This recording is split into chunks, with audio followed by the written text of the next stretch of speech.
Let's chat pigment science and color theory for a minute. I am working on this wood thrush here, and obviously he's really at beginning stages, but I want to talk a little bit about enriching your blacks for shadows. A wood thrush is sort of browns and kind of creamy colors, but I am going to have a deeper shadow under the neck and belly, so I'm going to need some darker values in this painting. And I do have black on my palette, but more importantly for this project, I have this olive green, which I've mixed with a little bit of white so that you can kind of see the color underneath it.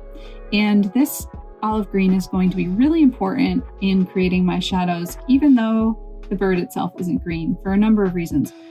Firstly, this is lamp black. Lamp black has blue undertones, and all pigments have undertones. So like red could have orange undertones or purple undertones.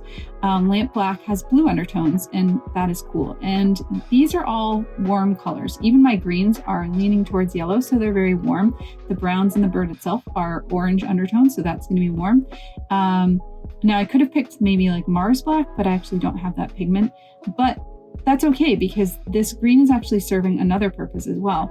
The bird is going to be painted in oil paint, and the background is created with alcohol inks. And I need to find a way to unify the foreground and background.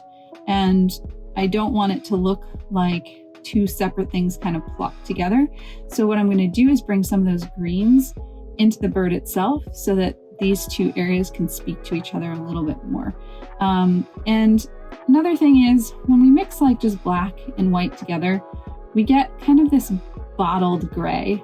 And it's a pretty color, but that doesn't necessarily exist in nature across the board. So we want to make sure that we challenge ourselves to always think about the colors that we actually see, and make sure that we're not just thinking, oh, there's a shadow, I'm going to use black paint.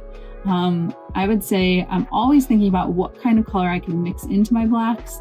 And in this case, the olive green works perfectly. Now I will probably use some of the pure black, especially as I kind of come up and bring the shadow from these black areas of the painting, but that's because I actually do have black running through my composition as well. So black and white are part of my palette.